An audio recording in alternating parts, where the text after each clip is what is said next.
All right, so let's begin this session where we are studying National News of March month, है ना। National news of March month हम अगर देखेंगे तो यहाँ पर देखिए जो सीएम फडणवीस हैं यानी कि चीफ मिनिस्टर फडणवीस हैं, उन्होंने छत्रपति शिवाजी को डेडिकेटेड पहला मंदिर इनॉग्रेट किया है। तो आपसे पूछ सकते हैं कि महाराष्ट्र के सीएम देवेंद्र फडणवीस जी ने सबसे पहला मंदिर छत्रपति शिवाजी महाराज को डेडिकेटेड जो है वो कहाँ इनॉग्रेट किया? तो महाराष्ट्र के भिवंडी टाउन में इनॉग्रेट किया बच्चों, है ना। और वो भी क्यों इनॉग्रेट किया, किस उपलक्ष्य में या किस ओकेजन में किया? तो यहाँ पे बच्चों जो शिवाजी महाराज हैं उनकी बर्थ एनिवर्सरी थी, तो उनकी बर्थ एनिवर्सरी को सेलिब्रेट करने के लिए किया। और बर्थ एनिवर्सरी बच्चों तिथि के हिसाब से है ना, एक होता है तारीख, एक होता है तिथि। तारीख मतलब जैसे हम बोलते हैं for example my birthday is 29 सितंबर, तो मैं हर साल डेट के हिसाब से, तारीख के हिसाब से 29 सितंबर को ही अपना बर्थडे मनाती हूँ। लेकिन तिथि क्या होता है कि महीने का दूसरा शनिवार, है ना, महीने के दूसरे शनिवार में ये बच्ची पैदा हुई थी तो वो तिथि हो गई है। उस हिसाब से कोई लोग होली पे पैदा हो जाते हैं तो वो होली को तिथि मानते हैं, फिर हर साल होली पे अपना जन्म दिवस मनाते हैं। तो तिथि मतलब ओकेजन या कुछ आसपास मुहूर्त वगैरह, और डेट मतलब तारीख, है ना। तो यहाँ पे बच्चों तिथि के हिसाब से जो है लूनार कैलेंडर, सोलर कैलेंडर के हिसाब से जो है यहाँ पे लूनार कैलेंडर के हिसाब से यहाँ पर जो है उनकी बर्थ एनिवर्सरी को देखा गया। और उनकी बर्थ एनिवर्सरी वाले दिन भारत का पहला उनके नाम का मंदिर बनाया गया। कौन? छत्रपति शिवाजी महाराज, है ना। कहाँ पर? महाराष्ट्र में।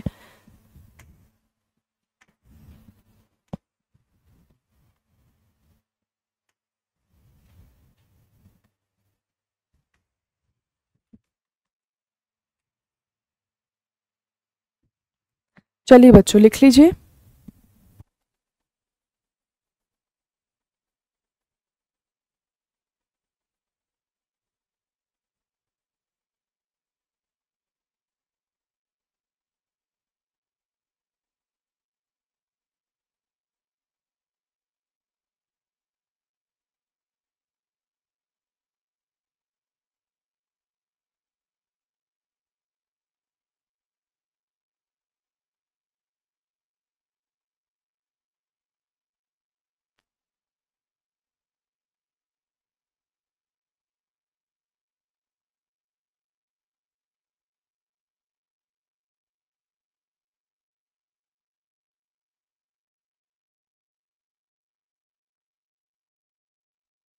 लिख लेंगे बच्चों तो मुझे बता दीजिएगा।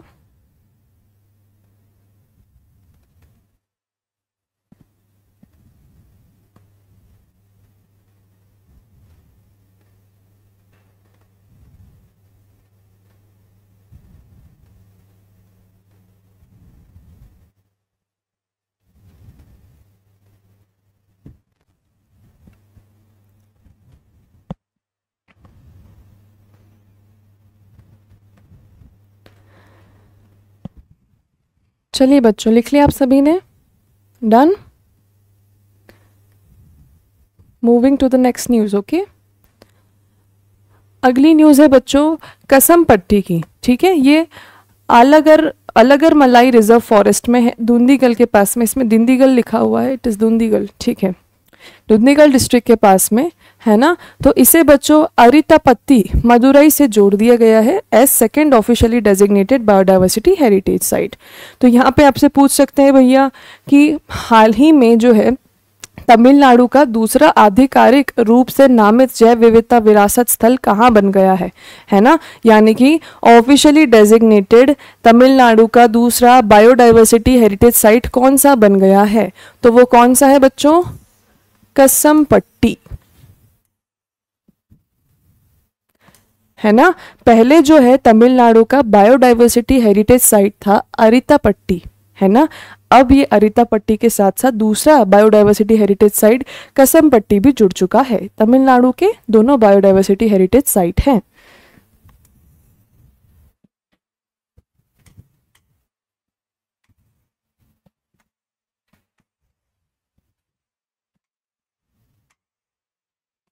है ना।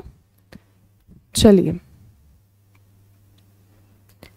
बहुत छोटा सा है, इसमें बस ये है कि बायोडाइवर्सिटी साइट्स हैं तमिलनाडु की, दो ऑफिशियल, उन दोनों के नाम हैं। ठीक है, पहले अरितापट्टी था, अब कसमपट्टी हो गया है, बस दैट्स इट। लिख लीजिए। बायोडाइवर्सिटी हेरिटेज साइट की अगर बात की जाए बच्चों, तो मैंने जैसे कि पहले भी एक्सप्लेन किया है, हेरिटेज का मतलब है हमारा हिस्ट्री और कल्चर जो हमें बताए, हमारी रूट्स जो हमें बताए, हमारा पास्ट जो हमें बताए, ठीक है, लेकिन वो आज तक हमारे साथ प्रिजर्व्ड हो। जैसे कि फॉर एग्जांपल हेरिटेज नाम सुनते से ही महल दिमाग में आते हैं, तो महल क्या सिग्निफाई करते हैं? हमारा पास्ट जो कि आज तक हमारे साथ टिका हुआ है, ठीक है। अब यहाँ पर हेरिटेज सिर्फ नॉन लिविंग चीज़ों में सीमित नहीं है कि हाँ कोई वस्तु थी जो पहले, कोई सिक्का था, कोई महल था, कोई क्या था, कोई चप्पल थी, कोई साड़ी थी, है ना। हेरिटेज साइट जो है लिविंग भी कंसिडर की जा सकती है, इसे बायोडाइवर्सिटी वाली, बायोडाइवर्सिटी मतलब इकोसिस्टम वाली। ये भी जैसे कि फॉरेस्ट हो गए, जंगल हो गए, पहाड़ हो गए, ये भी बहुत समय से, सदियों से, हमसे भी पहले से यहाँ पर हैं, तो ये भी हमारी हिस्ट्री है, हमारा पास्ट है, हमारा कल्चर है, हमारे हेरिटेज का एक हिस्सा है, ठीक है। तो यहाँ पे बच्चों ये biodiversity heritage signifies that thing only, लिख लीजिए।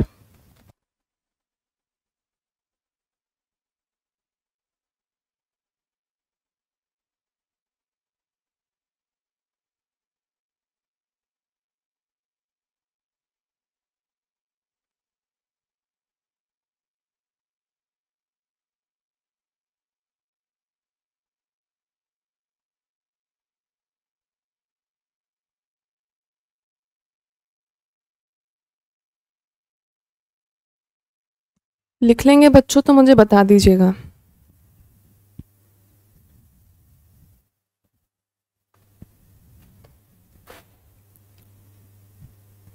नोटेड। चलिए आगे चलते हैं बच्चों अगली न्यूज़ में। केरला जो है पहला राज्य बन चुका है भारत का जिसने सीनियर सिटीजन कमीशन स्थापित कर लिया है, ठीक है। तो अगर आपसे पूछते हैं कि भारत में वो कौन सा राज्य है जहां सीनियर सिटीजन कमीशन स्थापित हो चुका है, तो वो पहला राज्य है केरला, ठीक है।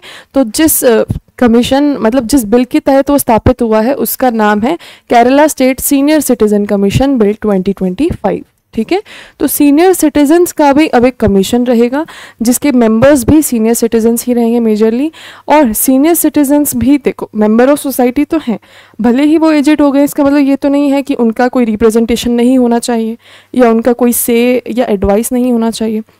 तो यहाँ पे सीनियर सिटीजन्स के लिए उनके रिकमेंडेशन, उनकी एडवाइसेज और उनके एक्सपीरियंसेस के लिए एक अलग से कमीशन बनाने वाला राज्य केरला पहला राज्य ऐसा बना है भारत में, है ना, to ensure the rehabilitation, protection and empowerment of senior citizens. तो सीनियर सिटीजन्स जनरली ऐसे होते हैं जो बहुत ज़्यादा डिपेंडेबल होते हैं, है ना, दूसरों पे बिकॉज ऑफ देयर एज। तो यहाँ पे उनके एम्पावरमेंट के लिए, उनका इंक्लूसिवनेस के लिए, उनकी रिप्रेजेंटेशन के लिए ये चीज़ यहाँ स्थापित की गई है, ठीक है।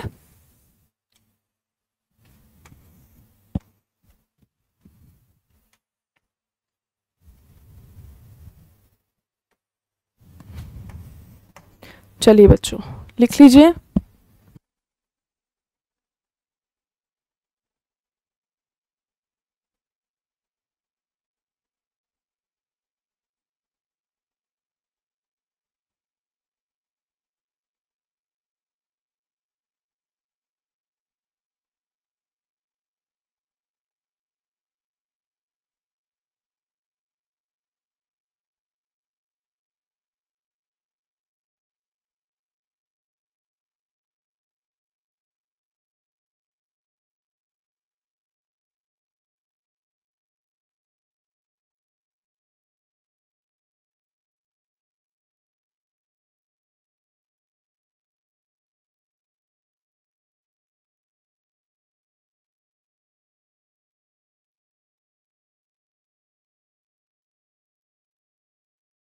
चलिए अभी जैसा आप लिखते जा रहे हैं तो देयर इज़ अ डाउट, एक डाउट था जिसमें पूछा गया है कि एफडीआई और एफपीआई क्या होता है ना। तो बच्चों एफडीआई होता है फॉरेन डायरेक्ट इन्वेस्टमेंट, है ना, एफपीआई होता है फॉरेन पोर्टफोलियो इन्वेस्टमेंट। अब ये जो दोनों ही इन्वेस्टमेंट के टाइप्स हैं ये ऐसे हैं कि कोई बाहर का देश आपके देश में आके करेगा, ठीक है। फॉरेन डायरेक्ट इन्वेस्टमेंट में भी ऐसा होता है कि चलो यूएसए की इच्छा हुई कि एप्पल मैन्युफैक्चरिंग का जो सेटअप है वो इंडिया में डाला जाए, तो वो फॉरेन डायरेक्ट इन्वेस्टमेंट है कि कोई सा और देश आपके देश में आके कुछ सेटअप कर रहा है, फैक्ट्री, शोरूम, मैन्युफैक्चरिंग यूनिट, है ना। अब फॉरेन पोर्टफोलियो इन्वेस्टमेंट एफपीआई, इसमें भी ऐसा ही होता है कि कोई फॉरेनर आपके स्टॉक एक्सचेंज में आके आपके देश की कंपनी का कोई स्टॉक या कोई बॉन्ड ऐसे बाय करे, यानी आपके देश में इन्वेस्टमेंट करे, है ना। तो एफपीआई में क्या होता है, ये भी एक बड़ी कंपनी भी कर सकती है, एक सिंगल इंडिविजुअल भी कर सकता है एफपीआई, है ना। उसमें जनरली ये कंसिडर किया जाता है कि शेयर्स, स्टॉक मार्केट, बॉन्ड, ये सब वो बाय कर रहा है। Portfolio investment, P represents portfolio, ठीक है। चलिए आगे चलते हैं। सरकार ने बच्चों अपग्रेडेशन अप्रूव कर दिया है इंडियन रेलवे फाइनेंस कॉरपोरेशन का, है ना, और इसे अपग्रेड करके नवरत्न सीपीएसई में ऐड कर दिया गया है। तो अब इसके एडिशन के बाद भारत में 26 नवरत्न कंपनियां हो चुकी हैं। तो अगर आपसे सवाल आता है कि भारत में टोटल कितनी नवरत्न कंपनीज हैं, तो देयर आर 26। पहले 25 थी, अब ये ऐड हो गई है ना। तो इसके इंडियन रेलवे फाइनेंस कॉरपोरेशन के एडिशन के साथ अभी हमारी 26वीं नवरत्न कंपनी बन चुकी है। अरे इसका हिंदी वाला कहाँ है? इसका हिंदी वाला तो लिखा नहीं है बच्चों, ये पुरानी ही न्यूज़ का हिंदी ट्रांसलेशन है ना। तो इसे जो है मैं आपको अच्छे से समझा देती हूँ, जो हिंदी वाले बच्चे हैं वो कैसे लिखेंगे। भारत सरकार की मान्यता के साथ इंडियन रेलवे फाइनेंस कॉरपोरेशन अब नवरत्न सीपीएसई में जुड़ चुकी है, जिसके बाद भारत में 26 नवरत्न सीपीएसई हो चुकी हैं। इस प्रकार से आप लिख लीजिए, है ना। अच्छा, और एफडीआई एफपीआई की जो बात चल रही थी, तो यस, एफडीआई जो है फॉरेन डायरेक्ट इन्वेस्टमेंट जो है लॉन्ग टर्म इन्वेस्टमेंट होता है, सालों सालों का, और एफपीआई जो होता है पोर्टफोलियो इन्वेस्टमेंट, शॉर्ट टर्म होता है, शॉर्ट टर्म प्रॉफिट्स के लिए, है ना। और इसे इंडिविजुअल या ऑर्गेनाइजेशन दोनों कर सकते हैं, लेकिन एफडीआई जनरली बहुत ही बड़ी कंपनीज या बहुत ही ज़्यादा गवर्नमेंट बेसिस पे काम आता है एफडीआई में, है ना। चलिए लिख लीजिए बच्चों इसे। अब भारत में कुल 26 नवरत्न सीपीएसई हो चुकी हैं, है ना, इंडियन रेलवे फाइनेंस कॉरपोरेशन के नवरत्न सीपीएसई स्टेटस के बाद।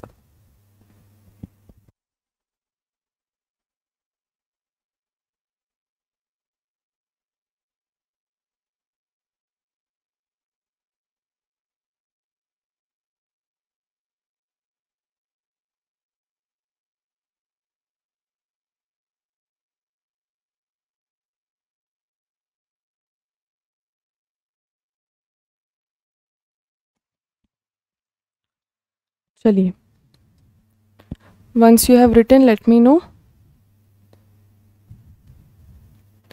आगे चलते हैं बच्चों अगली न्यूज़ पे। अगली न्यूज़ है हमारी केंद्र सरकार यानी कि सेंट्रल गवर्नमेंट ने पासपोर्ट के रूल्स में जो है थोड़े बदलाव लाया है ना। बर्थ सर्टिफिकेट जो कि अथॉरिटीज़ के द्वारा इशू किया गया था, उसे ही अब मानेंगे डेट ऑफ बर्थ के हिसाब से, है ना। पहले डेट ऑफ बर्थ में आधार कार्ड भी कंसिडर कर लिया जाता था, पर अब जो है केवल और केवल पासपोर्ट रूल्स में, only with passport rules I am talking, तो पासपोर्ट रूल्स में डेट ऑफ बर्थ के प्रूफ के लिए अब हमें क्या है, पासपोर्ट एप्लीकेशन अगर देना है तो आधार कार्ड पे हम रिलाई नहीं कर सकते, हमें क्या करना पड़ेगा, बर्थ सर्टिफिकेट ही दिखाने पड़ेंगे, है ना।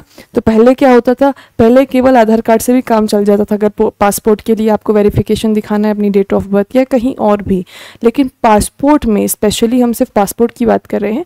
जब पासपोर्ट की बात आती है, पासपोर्ट के लिए आप अप्लाई करते हैं वीज़ा पासपोर्ट के लिए, तो वहाँ पे आपका डेट ऑफ बर्थ अब आधार कार्ड या किसी और डॉक्यूमेंट से नहीं, सिर्फ बर्थ सर्टिफिकेट से कंसिडर किया जाएगा।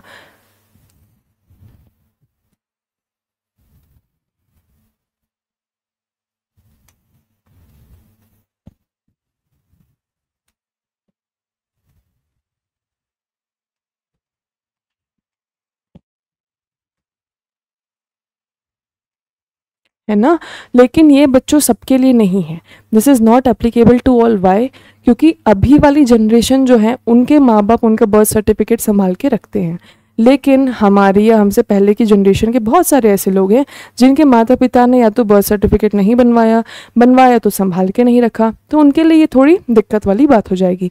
तो 1 अक्टूबर 2023 या उसके बाद जन्मे जो भी लोग हैं जो पासपोर्ट या वीज़ा के लिए अप्लाई करते हैं एप्लीकेशन के थ्रू, सिर्फ उन्हीं के डेट ऑफ बर्थ के लिए बर्थ सर्टिफिकेट कंसिडर किया जाएगा। 1 अक्टूबर 2023 से पहले वाले सारे एप्लीकेंट्स दूसरे डॉक्यूमेंट्स पर रिलाई कर सकते हैं, बट 1 अक्टूबर 2023 के बाद जिनका बर्थ हुआ है उन्हीं के लिए ये वाला रूल है ना। कौन सा वाला? बर्थ सर्टिफिकेट वाला। लिख लीजिए बच्चों।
चलिए बच्चे आगे चलते हैं to the next news. Under the new norms birth certificates issued by the registrar of birth and death municipal corporation या कोई और भी अथॉरिटी जो कि बर्थ और डेथ सर्टिफिकेट इशू कर सकती है, ठीक है। 1969 इनका बर्थ और डेथ एक्ट होता है 1969 का, उसे एक्सेप्ट किया जाएगा एज डेट ऑफ बर्थ का प्रूफ, ठीक है, लेकिन अक्टूबर 1 2023 के बाद। अब क्योंकि ये हम ऑलरेडी लिख चुके हैं तो इसे लिखने की ज़रूरत नहीं है।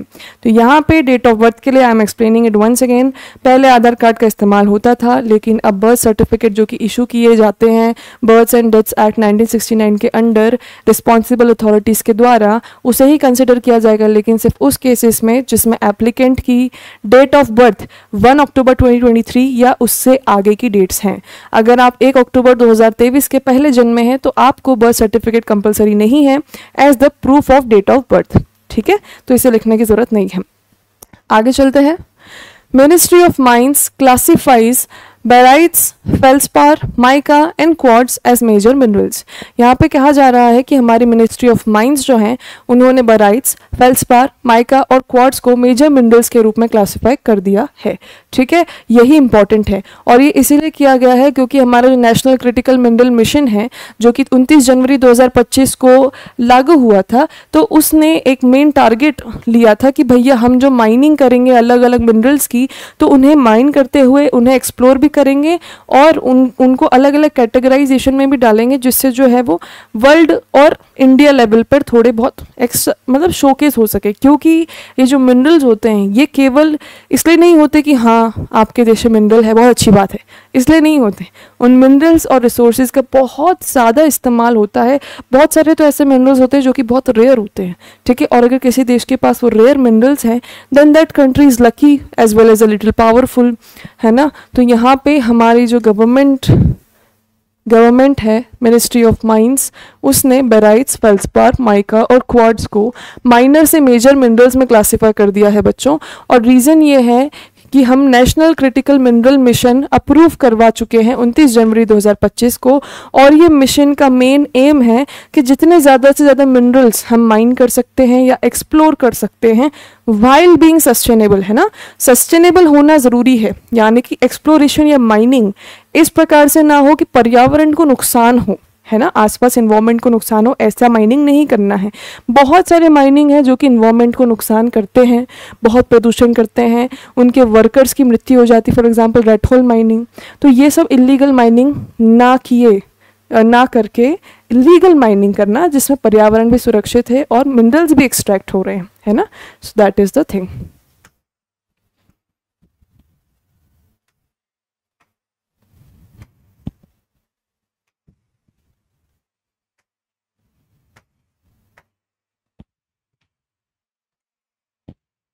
चलिए बच्चों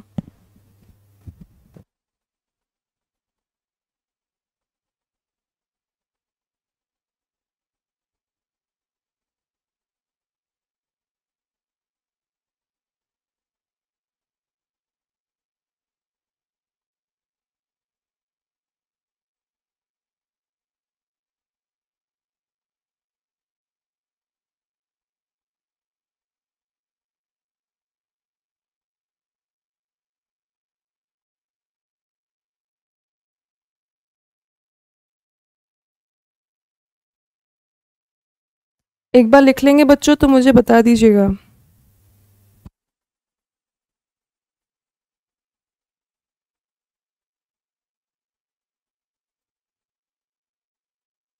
चलिए आगे चलते हैं। अब बच्चों पहली बार डॉल्फिन काउंट रिलीज किया गया है भारत में, ठीक है। ये जो रिवरराइन डॉल्फिन है इनका जो एस्टिमेशन रिपोर्ट है इनकी काउंटिंग का वो पहली बार रिलीज किया गया है, और टोटल डॉल्फिन काउंट है बच्चों 6327 यानी कि 6327। हमारी भारत की नदियों में इतनी डॉल्फिन्स हैं अभी, है ना, तो ये अच्छी बात है। पहली बार जो है गणना रिलीज हुई है, जारी हुई है। चलिए तो यहाँ पे आपसे सवाल आ सकता है कि भारत की पहली रिवरराइन मतलब जो नदियों में डॉल्फिन रहती हैं, तो रिवरराइन डॉल्फिन गणना कितनी आई, तो वो कितनी आई बच्चों 6327। बस दैट इज द न्यूज़, है ना। रिवरराइन डॉल्फिन्स कौन सी होती हैं, जो रिवर्स में रहती हैं, ठीक है, बस इतना सा ही डिफरेंस है, लिख लीजिए।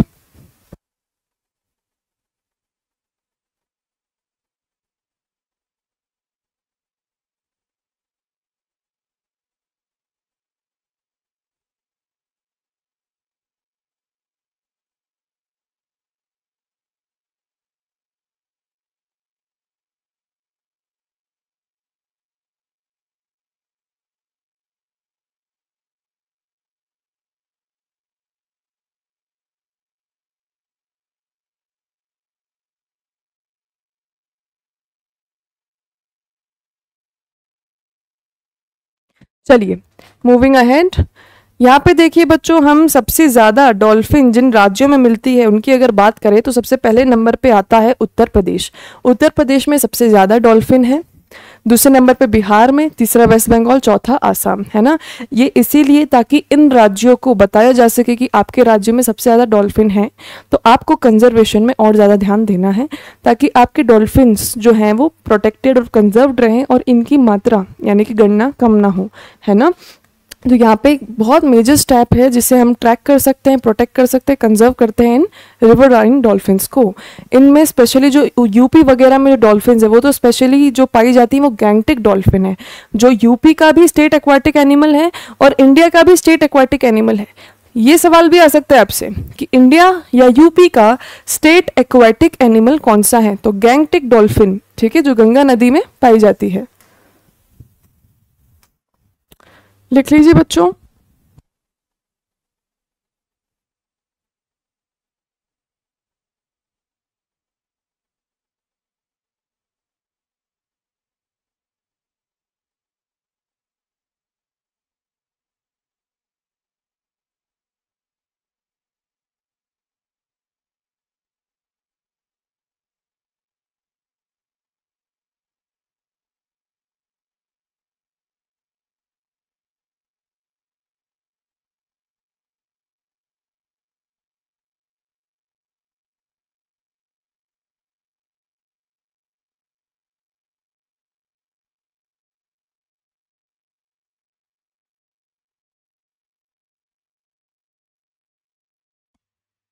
चलिए बच्चों, लिख लिया हो तो मुझे बता दीजिएगा।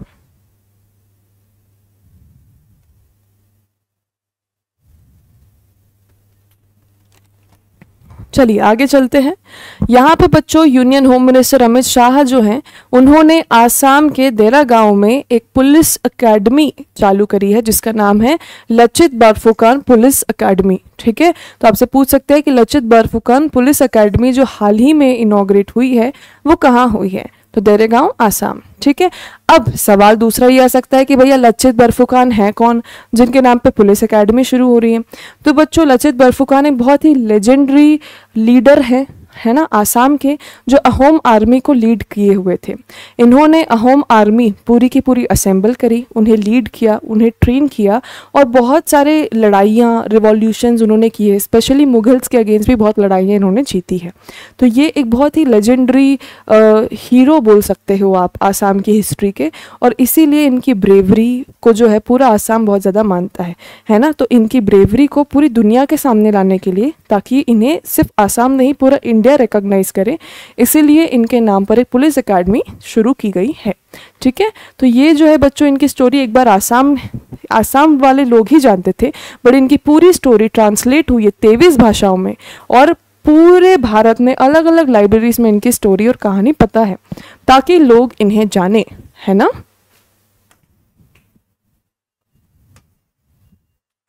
ठीक है,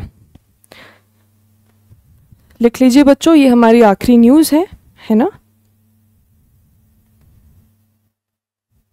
मैं साइड हो जाती हूँ, यू कैन राइट नाउ।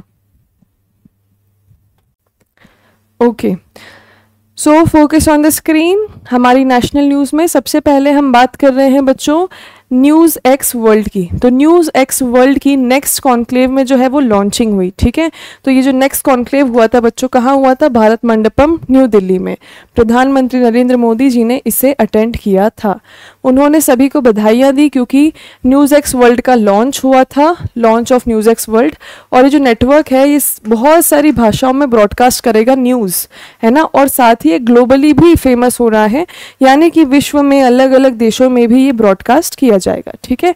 सो इसीलिए ये भारत के लिए भी बड़ी बात है ना, सबके लिए भी बधाई की बात है कि भैया न्यूज़ एक्स जो है वर्ल्ड ये हिंदी में भी आ रहा है, रीजनल लैंग्वेजेस में भी आ रहा है, ग्लोबली भी आ रहा है, ठीक है। चलिए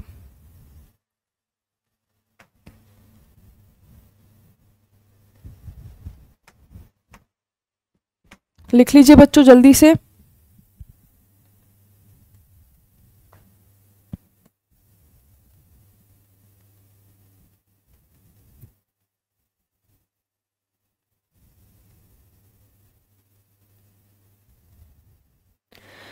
लिख लेंगे तो मुझे बताइएगा बच्चों।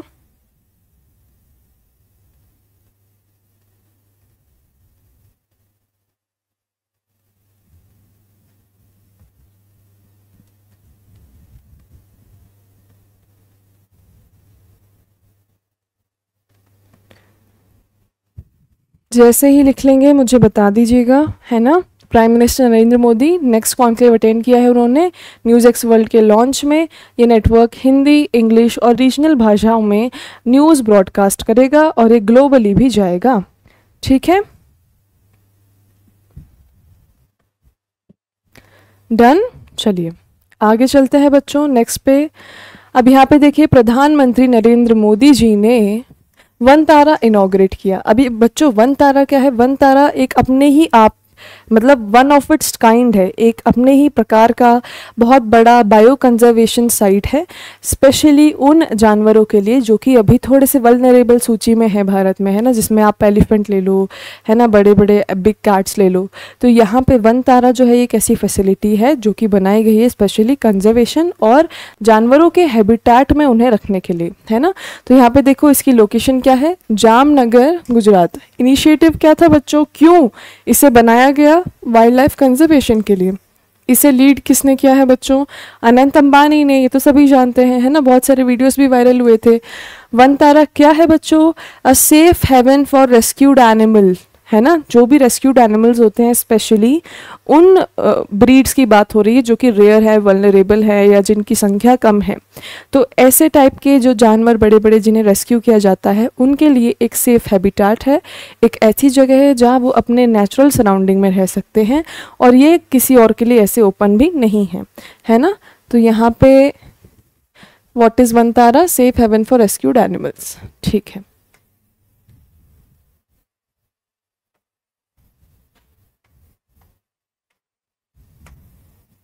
लिख लीजिए बच्चों, जैसे ही लिख लेंगे मुझे बता दीजिएगा।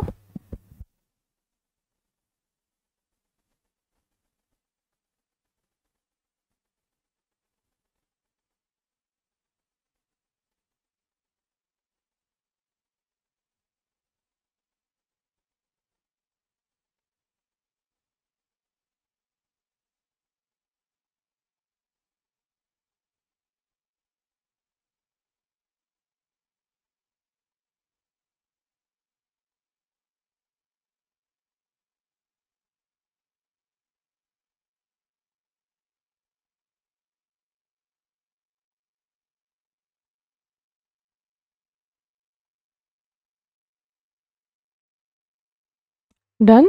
चलिए आगे चलते हैं बच्चों।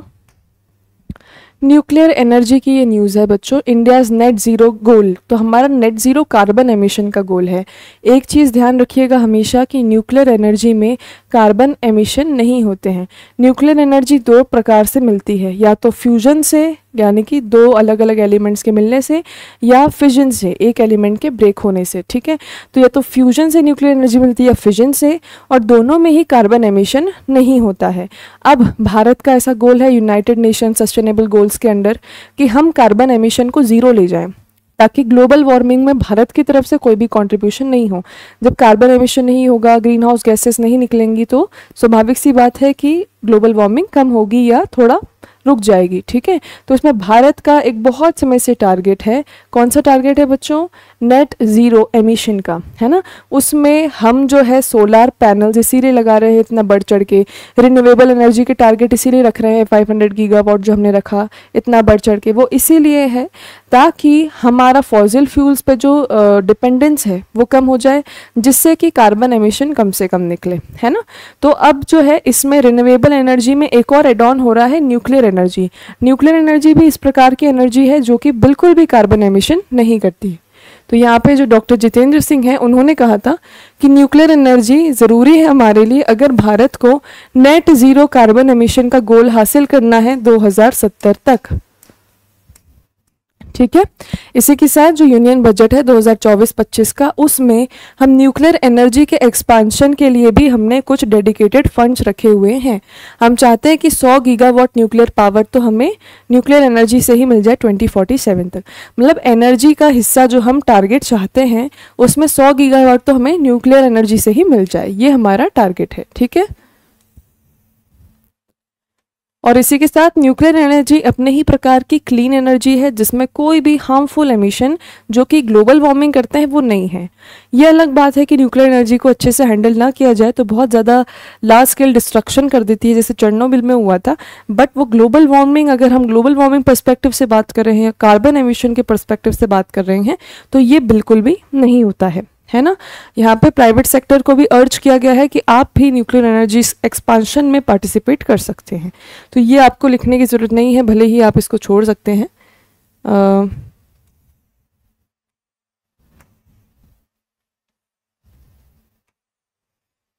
चलिए, ये दोनों स्टेटमेंट्स लिख लीजिए बच्चों, फिर हम आगे बढ़ेंगे।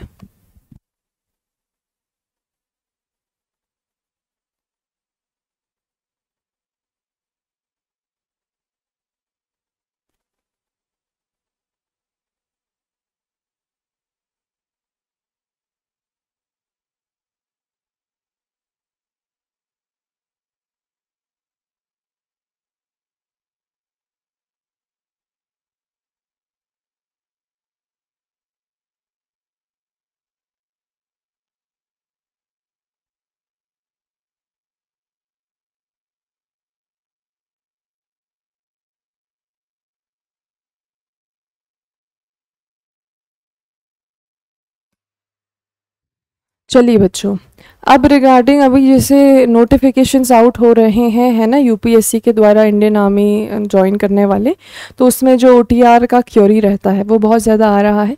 तो ओटीआर बच्चों खुद भी बनाया जा सकता है, साइबर कैफ़े से भी, है ना। अगर आपको लग रहा है कि खुद से बनाने में, डॉक्यूमेंट स्कैन करने में या डिटेल्स फिल करने में आपसे कोई दिक्कत हो सकती है तो आप साइबर कैफ़े से बनवा लीजिए, है ना, लेकिन जल्द से जल्द और समय पर बनवा लीजिए। ठीक है। चलिए आगे, यहाँ पर देखिए बच्चों, डॉक्टर जितेंद्र सिंह की ही न्यूज़ है। उन्होंने भारत का नेशनल साइंस डे सेलिब्रेट किया था इंडियन एम्बेसी जो कि टोक्यो जापान में है। ठीक है। तो यहाँ पे जापान टोक्यो में जो इंडियन एम्बेसी है, हर देश में दूसरे देशों की एम्बेसी होती है ना, तो जापान में इंडिया की जो एम्बेसी है वहाँ पे नेशनल साइंस डे सेलिब्रेट हुआ था। उस नेशनल साइंस डे पे एड्रेसल किसने दिया था? जितेंद्र सिंह सर ने। ठीक है। इसी के साथ उन्होंने 2025-26 को डिक्लेयर किया है India Japan year of science के रूप में, है ना। तो ये भी ध्यान रखेंगे, स्टेटमेंट बेस्ड क्वेश्चन में आ सकता है। इसी के साथ ये जो India Japan year of science technology घोषित किया है, ये इसलिए भी किया है क्योंकि जापान और भारत के बीच में 40 साल तो हो गए हैं टेक्नोलॉजी एक्सचेंज और कॉपरेशन करते करते, है ना। तो यहाँ पे डॉक्टर जितेंद्र सिंह से जिन्होंने सेलिब्रेशंस को एड्रेस किया है इंडियाज नेशनल साइंस डे पे, जो कि एम्बेसी में हुआ है, इंडियन एम्बेसी में जापान टोक्यो में। इसी के साथ साल 2025 को उन्होंने India Japan year of science technology and innovation exchange घोषित किया, जिसमें हम जापान के साथ मिलकर 40 साल सेलिब्रेट कर रहे हैं।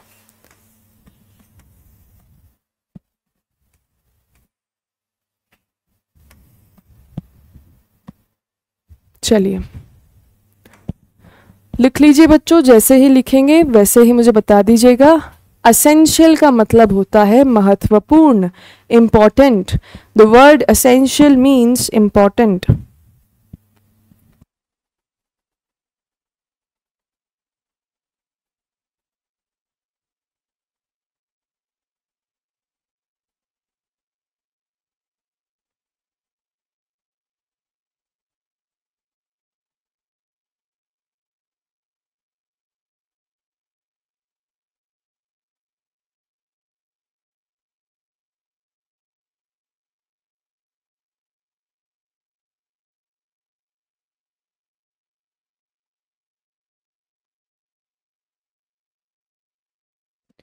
चलिए बच्चों, रिटन अब आगे चलते हैं नेक्स्ट न्यूज़ पे, इसी से रिलेटेड न्यूज़ है। डॉक्टर जितेंद्र सिंह ने कहा है कि नॉर्थ इंडिया का पहला न्यूक्लियर पावर प्रोजेक्ट वो स्टैब्लिश करने वाले हैं हरियाणा में। ठीक है, तो आपसे सवाल आ सकता है कि नॉर्थ इंडिया का पहला न्यूक्लियर पावर प्रोजेक्ट कहाँ स्थापित होने वाला है? तो हरियाणा के गोरखपुर एरिया में। ठीक है, तो ध्यान रखेंगे कि हरियाणा का जो एरिया है गोरखपुर, वहाँ पे हमारा पहला नॉर्थ इंडिया का न्यूक्लियर पावर प्रोजेक्ट स्थापित होने जा रहा है। ठीक है, उन्होंने इस प्रोजेक्ट को डिस्क्राइब किया कि भारत के न्यूक्लियर एनर्जी एक्सपांशन के लिए ये एक बहुत इंपॉर्टेंट प्रोजेक्ट है और हमारा न्यूक्लियर एक्सपांशन भी करेगी। ठीक है, चलिए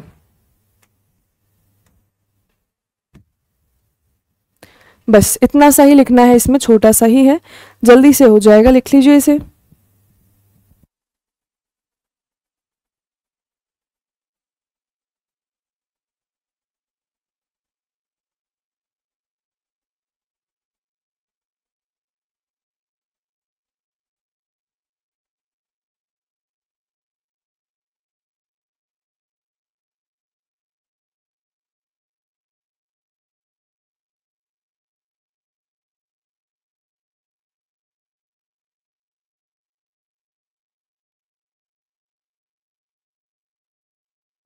चलिए डन।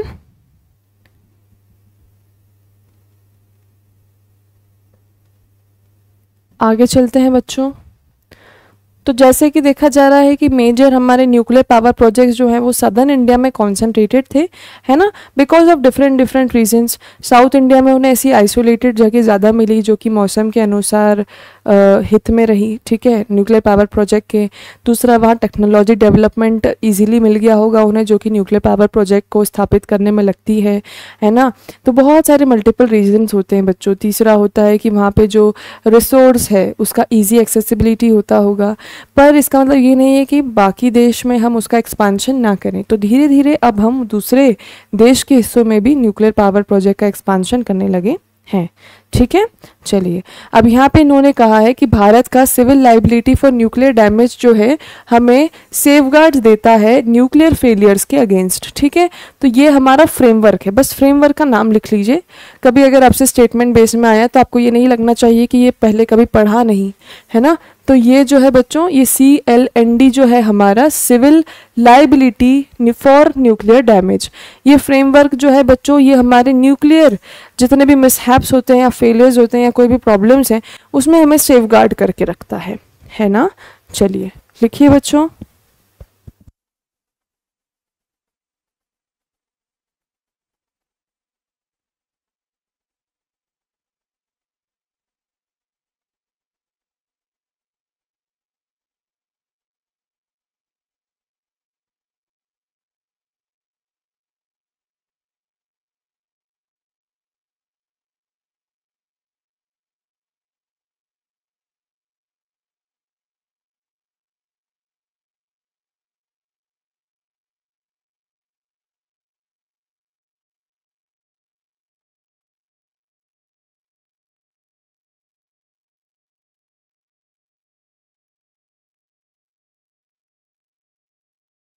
चलिए बच्चों अब आगे चलते हैं, है ना, लिख लिया होगा आप सभी ने। अब यहाँ पे देखिए, लोकसभा के सेक्रेटेरिएट और ministry of electronics information technology ने मिलके एक मेमोरेंडम ऑफ अंडरस्टैंडिंग साइन किया है। मेमोरेंडम ऑफ अंडरस्टैंडिंग मतलब एग्रीमेंट। अभी जो एग्रीमेंट साइन हुआ है बच्चों, ये लॉन्च करने के लिए साइन हुआ है सांसद भाषिनी। अभी सांसद भाषिनी आर्टिफिशियल इंटेलिजेंस की मदद से एक मॉडल तैयार किया गया है ना, AI powered multilingual parliamentary model है ये, जो कि पार्लियामेंट में अलग अलग भाषाओं में हो रहे डिस्कशंस को जो है पूरा का पूरा रिकॉर्ड करती है और इस हिसाब से अलग अलग सिचुएशंस में रिएक्ट करती है। सांसद भाषिनी इनिशिएटिव इसीलिए लाया गया ताकि आर्टिफिशियल इंटेलिजेंस की मदद से रियल टाइम ट्रांसलेशन किए जा सके बच्चों। फॉर एग्जाम्पल, सांसद में इतने सारे यूनियन टेरिटरीज और स्टेट्स होते हैं अलग अलग, मतलब हमारा जो पार्लियामेंट की बात की जाए तो बहुत सारे स्टेट्स और यूनियन टेरिटरीज होते हैं, उनमें भी बहुत सारे ट्राइब्स रिप्रेजेंटेटिव्स भी होते हैं। तो अब सबकी भाषा अलग अलग होती है ना। अब कोई जो है मिनिस्टर वो कंफर्टेबल है साउथ इंडियन लैंग्वेज बोलने में, महाराष्ट्रियन लैंग्वेज बोलने में, कोई कंफर्टेबल है उर्दू में बात करने में, कोई कंफर्टेबल है इंग्लिश में बात करने में, कोई हिंदी में ही बात कर रहे हैं। तो यहाँ हम ये थोड़ी उम्मीद कर सकते हैं कि सारे मिनिस्टर्स सब आपस में एक दूसरे की भाषा समझें, है ना। और ऐसी कोई रोक भी नहीं है या कोई कंपल्शन भी नहीं है कि हिंदी भाषा में ही बात करना है या इंग्लिश में ही बात करना है। तो ये जो संसद भाषिणी है बच्चों, ये मदद करेगा रियल टाइम ट्रांसलेशन करने में। जैसे ही कोई किसी अन्य भाषा में बात करेगा तो ये संसद भाषिणी अपनी आर्टिफिशियल इंटेलिजेंस और मॉडल के मदद से उस लैंग्वेज को इंटरप्रेट और ट्रांसलेट करके बाकियों को बताएगी, है ना, जिससे सबको सबकी बातें समझ में आएगी, है ना। और ये भारत के लिए अच्छा है। तो ये जो इनिशिएटिव है ये इसीलिए किया गया कि पार्लियामेंट्री डॉक्यूमेंटेशन और एक्सेसिबिलिटी जो है आर्टिफिशियल इंटेलिजेंस के थ्रू वो की जा सके, है ना, रियल टाइम ट्रांसलेशन किए जा सकें। इससे क्या होगा, जो भी मेंबर ऑफ पार्लियामेंट हैं, जो भी रिसर्चर्स हैं, जो भी एकेडमिया लोग हैं, जो सब बातें सुनते हैं, रिकॉर्ड करते हैं या उस पर डिबेट डिस्कशन को कुछ रिसर्च करते हैं, उनके लिए ये बहुत ज़्यादा फ्रूटफुल होगा। ठीक है, चलिए। तो लोकसभा सचिवालय और इलेक्ट्रॉनिक सूचना प्रौद्योगिकी मंत्रालय ने बहुभाषी सांसदीय कार्यों के लिए संसद भाषा शुरू करने के लिए समझौता ज्ञापन पर हस्ताक्षर किए हैं। अब संसद भाषिणी पहल से क्या होता है, संसदीय दस्तावेजीकरण और एआई तथा वास्तविक समय अनुवाद होता है, जिससे जितने भी researchers, scholars, member of parliament होते हैं, उनके लिए डिस्कशंस करना, समझना, रूल्स अप्लाई करना, in general anything becomes very easy. ठीक है, चलिए लिख लीजिए।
चलिए बच्चों, रिटन डन, आगे चलते हैं।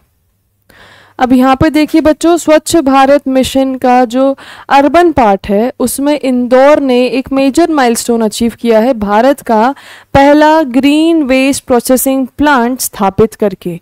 ठीक है, और ये पब्लिक प्राइवेट पार्टनरशिप मॉडल के थ्रू स्थापित हुआ है। पब्लिक प्राइवेट पार्टनरशिप मतलब गवर्नमेंट का भी हिस्सा है और उसमें पब्लिक का भी कुछ पर्सनल वेटेज रहता है। ठीक है ना। तो पब्लिक प्राइवेट पार्टनरशिप इस प्रकार से होती है कि पर्टिकुलर स्टेट गवर्नमेंट भी उसमें मॉनिटर करती है ना। तो यहाँ पे स्वच्छ भारत मिशन के अंडर, जो कि स्पेशली अर्बन कैटेगरी में हम बात कर रहे हैं, भारत के इंदौर ने एक माइलस्टोन अचीव किया है, जिसमें भारत का पहला ग्रीन वेस्ट प्रोसेसिंग प्लांट स्थापित कर लिया है इंदौर ने। ठीक है, और ये पब्लिक प्राइवेट पार्टनरशिप मॉडल से किया है। तो अगर सवाल आए कि भारत का पहला ग्रीन वेस्ट प्रोसेसिंग प्लांट कहाँ स्थित है, ये कहाँ स्थापित है, तो मध्य प्रदेश के इंदौर में स्थापित है ना। चलिए,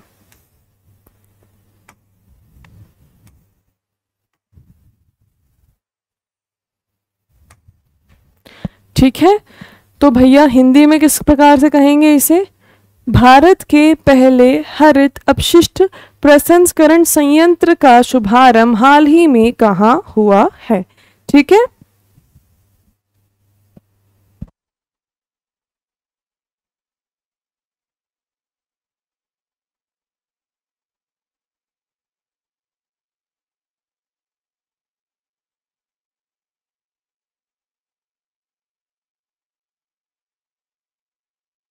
अब बच्चों यहाँ पे ग्रीन वेस्ट प्रोसेसिंग प्लांट क्या होता है ना? तो ग्रीन वेस्ट प्रोसेसिंग प्लांट मतलब बहुत ज़्यादा ग्रीन वेस्ट जो होता है ना, इंदौर में कलर स्कीम को बहुत ज़्यादा सीरियसली लेते हैं लोग, है ना? ऐसा क्यों होता है कि बार बार इंदौर ही आता है स्वच्छता में पहला, स्वच्छता में पहला? उसका रीज़न है कि लोगों ने बहुत ज़्यादा सीरियसली इम्प्लीमेंटेशन किया है चीज़ों का। ग्रीन वेस्ट मतलब बेसिकली क्या होता है बच्चों? गीला कचरा, ठीक है? ग्रीन वेस्ट मतलब गीला कचरा, हम बोलते हैं ना सूखा कचरा, गीला कचरा। तो ब्लू कलर जो है वो सिंबलाइज करता है सूखा कचरा और ग्रीन कलर सिंबलाइज करता है गीला कचरा, ग्रीन वेस्ट, ठीक है? तो यहाँ पे जो ग्रीन वेस्ट है ये जनरली कंप्राइज करता है आपके वेजिटेबल रिमेन्स हो गया, लेफ्ट ओवर्स हो गए, आपका एग्रीकल्चर वेस्ट हो गया कुछ, है ना? और जैसे क्रॉप वगैरह हार्वेस्ट करते हैं उसके बाद बहुत सारा एग्रीकल्चर वेस्ट निकलता है, बहुत सारा एनिमल वेस्ट वगैरह निकलता है। तो ये सभी काय में आ जाते हैं, किस चीज़ में आते हैं बच्चों? ग्रीन वेस्ट में आते हैं, है ना? चलिए आगे चलते हैं बच्चों। ये जो इनिशिएटिव है बच्चों, इससे शहर का वेस्ट मैनेजमेंट सिस्टम तो होगा ही बहुत अच्छा। हमारा जो ग्रीन वेस्ट है शहर का वो वैल्यूएबल रिसोर्सेज में बदलेगा, है ना? तो ग्रीन वेस्ट मैनेजमेंट में क्या होता है, वो जो मैनेज होता है पूरा ग्रीन वेस्ट उसे कुछ अच्छी चीज़ में बदल देते हैं। फॉर एग्जाम्पल बायोफ्यूल, बहुत जगह बायोफ्यूल प्लांट्स लगे होते हैं जो कि पूरे शहर के ग्रीन वेस्ट को एकत्रित करते हैं और उसके बाद उससे बना लेते हैं ईंधन, ठीक है? बायोफ्यूल। तो आप सोच सकते हैं कि एक समय पे जो कचरा कहलाता था अब उससे गाड़ियां चल सकती हैं, मशीन्स चल सकती हैं, बायोफ्यूल हो गया है वो, ठीक है? तो यहाँ पे बच्चों ग्रीन वेस्ट मैनेजमेंट प्लान में बहुत सारी अन्य अन्य ऐसी चीज़ें बनती हैं जो कि बहुत ज़्यादा हेल्पफुल होती हैं हमारे लिए, है ना? तो कचरे से हम जो है सोना बनाने का काम कर सकते हैं यहाँ पे एक प्रकार से। तो वैल्यूएबल रिसोर्सेज में कन्वर्ट हो जाता है, converting green waste into valuable resources.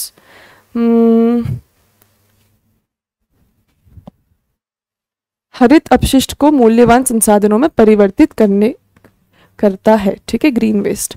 चलिए इसे लिख लीजिए एक छोटी सी लाइन को, फिर हम आगे चलेंगे।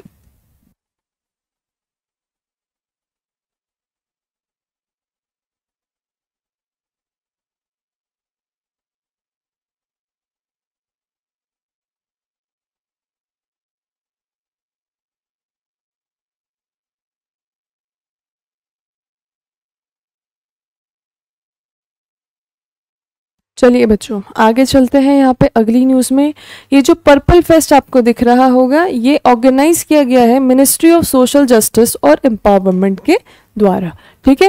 ये जो पर्पल फेस्ट है बच्चों ये अवेयरनेस रेज करता है अलग अलग डिसेबिलिटीज़ और उनके असर के बारे में। अब बच्चों हम चाहते हैं एक ऐसी सोसाइटी बनाना जो बहुत इंक्लूसिव हो। इंक्लूसिव शब्द, कैसी सोसाइटी? जो इंक्लूसिव हो। इंक्लूसिव शब्द का मतलब है जो इंक्लूड करे बहुत सारे, सभी जितने भी अलग अलग लोग हैं समाज में, अलग अलग जाति, अलग अलग कल्चर, अलग अलग रिलीजन, अलग अलग रीजन, अलग अलग जेंडर, ठीक है? अलग अलग एज। तो इंक्लूसिव सोसाइटी मतलब इंसान है तो वो सोसाइटी का हिस्सा होना चाहिए। किसी भी इंसान को किसी भी ऐसी चीज़ के कारण जो नेचर ने उसे दी है उसके कारण उसमें भेदभाव नहीं होना चाहिए। फॉर एग्जाम्पल डिसेबल्ड लोग, है ना, जो सुन नहीं पाते या बोल नहीं पाते या किसी भी अन्य प्रकार की डिसेबिलिटी रहती है, उन्हें दूसरे लोग बहुत ही ज़्यादा ऐसे डिस्कार्डेड फील कराते हैं, है ना? वो क्यों फील कराते हैं? क्योंकि लोगों को पता ही नहीं है कि जो डिसेबल्ड लोग हैं उनकी लाइफ के स्ट्रगल्स कैसे हैं। उन्हें नहीं पता वो कितनी मुश्किल से वो काम करते हैं जो हम इतनी आसानी से कर लेते हैं। उन्हें उस नॉर्मल काम को करने में कितनी मुश्किल आती है, उसके बाद भी वो अपना जीवन जीते हैं, सब काम खुद करते हैं, नौकरी करना चाहते हैं, समाज का हिस्सा बनना चाहते हैं। तो यहाँ ये जो पर्पल फेस्ट है इसकी मदद से हम अवेयरनेस रेज करते हैं अलग अलग डिसेबिलिटीज़ के बारे में और हम एक्सेप्टेंस प्रमोट करते हैं कि लोगों में एक्सेप्टेंस आए। उनको देख के ऐसा ना करें कि अरे यार बेचारा बेचारा, ऐसा नहीं करना है। वो अलग हैं, उन्हें पता है, उन्हें बस आप एक्सेप्ट कर लो, उनके साथ नॉर्मल बात करो, है ना? जैसे बहुत बार ऐसा होता है अगर आप किसी अंधे बच्चे को देखेंगे तो आपको बुरा लगेगा, है ना? स्वाभाविक बात है कि आपको बुरा लगेगा, बट बहुत लोग उनसे इस तरह बात करते हैं कि सामने वाले को समझ में आ जाता है कि इससे मुझ पर दया आ रही है, और वो जो उनके मन में भावना आती है ना कि उनको लगता है कोई उन पर दया कर रहा है, उनको उस चीज़ से बहुत दुख होता है, ठीक है? ये चीज़ मैंने जब हेलन केलर की नॉवल पढ़ी थी तो मुझे समझ में आया, जब मैं पर्सपेक्टिव समझ रही थी। उन्हें खुद भी पता है कि उनमें कुछ कमी है, ठीक है। तो जब हम उनसे इस प्रकार से बात करते हैं कि हमें उन पर दया आ रही है, उन्हें समझ में आ जाता है। अगर हम उनसे नॉर्मली बात नहीं कर रहे हैं, उनसे सिंपथाइज कर रहे हैं कुछ ज़्यादा ही, तो उन्हें समझ में आ जाता है और उन्हें वो चीज़ फिर बुरी लगती। वो कुछ नहीं चाहते, वो बस इतना चाहते हैं कि जिस प्रकार से हम दूसरे लोगों से बात करते हैं नॉर्मली, उनसे भी हम नॉर्मली वैसे ही बात करें। अब इस चीज़ की अवेयरनेस उनमें जगाना भी सरकार का काम है कि भैया बाकी लोगों को बताया जाए डिसेबिलिटी के बारे में, किस प्रकार से जीवन उससे बदलता है, किस प्रकार वो लोग चाहते हैं बिहेवियर एंड ऑल। तो यहाँ पे ये जो पर्पल फेस्ट है, ये सामाजिक न्याय और अधिकारिता मंत्रालय करता है, भारत सरकार का। और इन्होंने पर्पल फेस्ट जो है ये आयोजित किया था, जिसमें विकलांगताओं और जो लोग होते हैं, ठीक है, जो विकलांग होते हैं, उनके जीवन की कठिनाइयों के बारे में बताया जाता है, ताकि समाज उन्हें अपनाए, उनके दुख को समझे और उनसे अच्छे से बर्ताव करे। ठीक है, चलिए लिखिए बच्चों।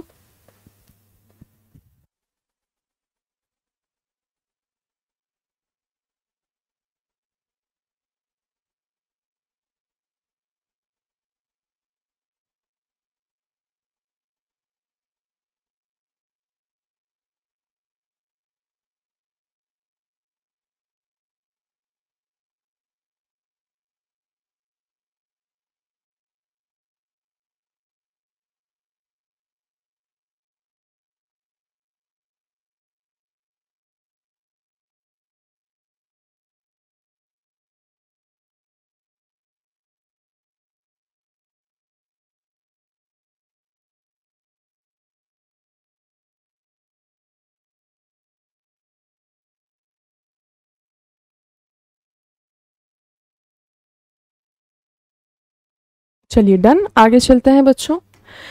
अब यहाँ पे हमारे हिस्टोरिक माइलस्टोन की बात की जाए तो भारत ने 1 बिलियन टन का कोल प्रोडक्शन हासिल कर लिया है। ठीक है, कोल यानी कोयला, है ना। तो 1 बिलियन टन का कोल प्रोडक्शन, जिसमें हम टेक्नोलॉजी और अलग अलग मेथड्स की मदद से जो है कोयला का प्रोडक्शन कर रहे हैं इतना ज़्यादा। और हम ये भी मेक श्योर कर रहे हैं कि सस्टेनेबल और रिस्पॉन्सिबल तरीके से हो, नेचर को या इन्वायरमेंट को नुकसान पहुँचा के या जंगल या पेड़ काट के ऐसे कुछ भी अन्य ऐसे तरीके से ना हो जिससे हानि पहुंचे आसपास पर्यावरण को। तो भारत ने 1 बिलियन टन का कोल प्रोडक्शन जो है वो हासिल कर लिया है सस्टेनेबल और रिस्पॉन्सिबल मेथड की मदद से, है ना। जैसे कुछ कुछ माइनिंग ऐसी होती है बच्चों जो बैंड है, जैसे रेड होल माइनिंग, आसाम तरफ बहुत होती है रेड होल माइनिंग।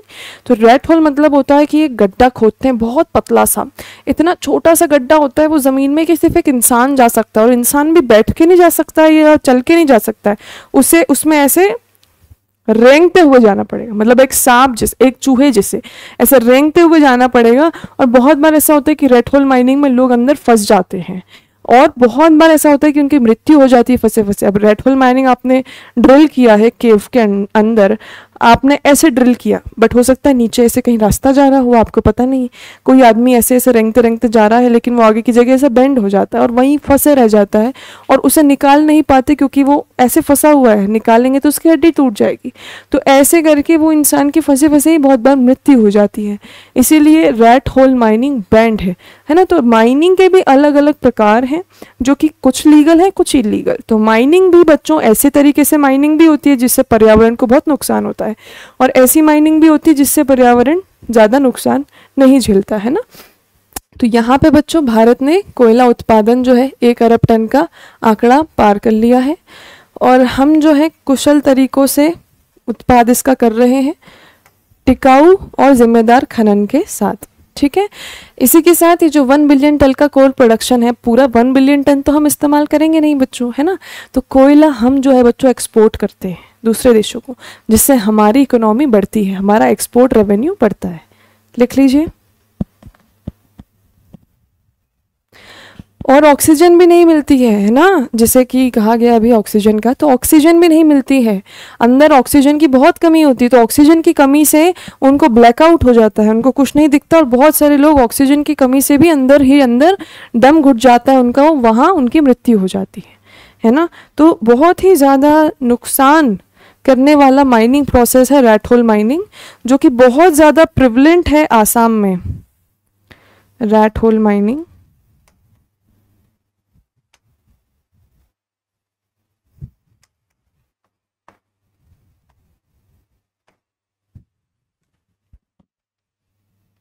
चलिए, पीडीएफ बच्चों आप लोगों को टेलीग्राम पर इकट्ठी मिल जाएगी, है ना, पीडीएफ आपको मिल जाएगी। After this check your note section, आपको पीडीएफ मिल जाएगा। चलिए आगे चलते हैं। अच्छा, इसमें एक शब्द है सस्टेनेबल। तो सस्टेनेबल शब्द का मतलब होता है बच्चों कि इस प्रकार से कुछ भी डेवलपमेंट करना जिससे पर्यावरण का नुकसान ना हो।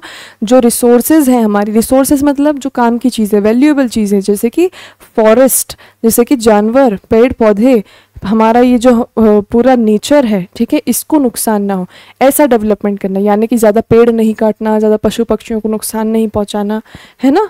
चलिए आगे चलते हैं बच्चों। Ministry of electronics information technology ने IISc Bengaluru, IIT Bombay, IIT Madras, IIT Delhi, IIT Kharagpur और IIT गुवाहाटी के साथ पार्टनरशिप करी है और भारत का पहला nano electronic road show organise किया है। कहाँ पर? National science seminar complex, IISc Bengaluru, है ना। तो ministry of electronics and information technology ने पार्टनरशिप करी है इतने सारे भारत के टॉप कॉलेजेस के साथ, और पार्टनरशिप करके इन्होंने क्या किया? भारत का पहला nano electronic road show organise किया IISc बेंगलुरु में।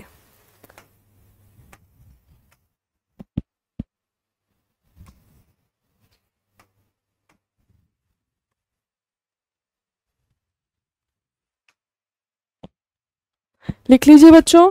सवाल किस प्रकार से आ सकता है? सवाल आ सकता है कि भारत का पहला नैनो इलेक्ट्रॉनिक रोड शो कहाँ आयोजित हुआ था? ऑप्शन आ सकते हैं अलग अलग, IIT, IISc। तो IISc इज योर आंसर। इसी के साथ आपसे सवाल पूछा जा सकता है कि कौन सी मंत्रालय या कौन सी मिनिस्ट्री इसमें इन्वॉल्व थी? तो ministry of electronics and information technology इसमें इन्वॉल्व थी। ठीक है, लिख लीजिए बच्चों।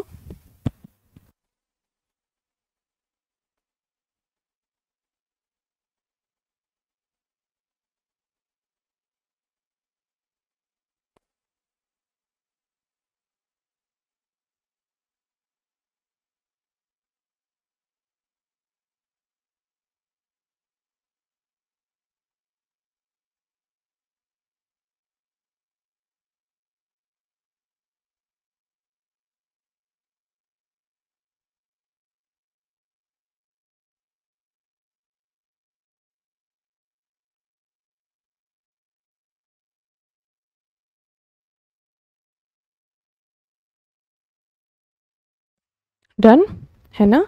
इसकी आगे की न्यूज़ है बच्चों। आगे की न्यूज़ इस प्रकार है कि ये जो रोड शो है इसमें 100 से ज़्यादा इंटेलेक्चुअल प्रॉपर्टीज़ यानी जिसे IP कहते हैं वो शोकेस की गई। 50 से ज़्यादा नई टेक्नोलॉजी शोकेस की गई, नए इनोवेशन दिखाए गए। इसी के साथ साथ 35 यानी 35 से ज़्यादा स्टार्टअप्स आए जिसमें कि 6 state of the art nano electronic centres भी शामिल थे। ठीक है, तो यहाँ पे नैनो इलेक्ट्रॉनिक है ना, ये एक प्रकार की, अब देखो यहाँ पे टेक्नोलॉजी एक्सपांड हो रही, तो आप देखोगे कि क्वांटम साइंस बढ़ रहा है, हमारा ये इलेक्ट्रॉनिक साइंस बढ़ रहा है, हमारा मैकेनिकल साइंस बढ़ रहा है, हमारा टेक्निकल पार्ट बढ़ रहा है, कंप्यूटिंग पार्ट बढ़ रहा है। तो nano electronic is also branch of science only, है ना। तो इसकी मदद से भी बच्चों बहुत सारी अलग अलग चीज़ें ऐसी होती हैं जो हमें ही और हमारा ही काम आसान बनाती हैं आगे जाके। इसमें स्पेशली आता है बहुत सारे जो टेक्नोलॉजिकल गैजेट्स होते हैं या हम जिन चीज़ों से डील करते हैं रोज़मर्रा की लेवल, रोज़मर्रा की ज़िंदगी में, लेकिन एक थोड़े बड़े लेवल पर, है ना, जैसे बहुत ज़्यादा हाईटेक गैजेट्स हो गया, ये सभी इसी का हिस्सा भी होते हैं। इसमें आगे जाके ऑटोमोबाइल्स भी बहुत ज़्यादा शामिल हुए थे। तो ऑटोमोबाइल्स भी बहुत सारे ऐसे होते हैं जो नैनो इलेक्ट्रॉनिक टेक्नोलॉजी से चलने वाले हैं। तो अभी तो वो बहुत ज़्यादा इलीट स्ट्रेटा पे है। हम लोगों के पास, आम लोगों के पास नैनो इलेक्ट्रिक या नैनो इलेक्ट्रॉनिक गाड़ियाँ वगैरह आने में तो समय लगेगा, है ना, बट इसका कंसेप्ट भी बहुत पहले ही आ चुका है बच्चों। ठीक है, चलिए, तो ये इसको ऐसे मत कंफ्यूज कीजिएगा कि नैनो गाड़ी की बात हो रही है। ये टाटा की नैनो गाड़ी की बात नहीं हो रही है यहाँ पे, ये नैनो टेक्नोलॉजी है बच्चों। नैनो टेक्नोलॉजी सुना होगा आपने, है ना, नैनो टेक्नोलॉजी जो बहुत ही छोटे माइन्यूट लेवल पे काम की जाती है जिस पे, लेकिन वो बहुत ज़्यादा अल्टीमेट रिजल्ट प्रोवाइड करती है ना, दैट इज़ नैनो टेक्नोलॉजी। ठीक है, चलिए, ये बच्चों इस लेक्चर की हमारी लास्ट न्यूज़ थी। तो यहाँ पे आपको मैं अंडरलाइन कर रही हूँ 100 road show showcase 100 intellectual properties, 50 ground breaking technologies and innovation, 35 startups, all backed by 6 state-of-the-art nano electronic center.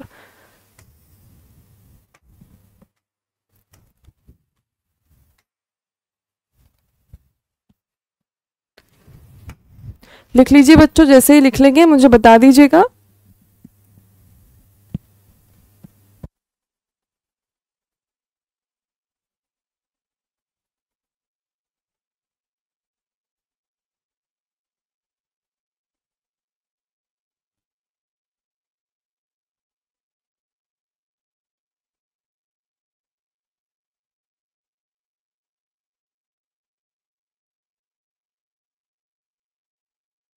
चलिए, ये हमारी लास्ट न्यूज़ थी बच्चों फॉर दिस लेक्चर, ठीक है। अभी मैं साइड हो जाती हूँ for those who are writing.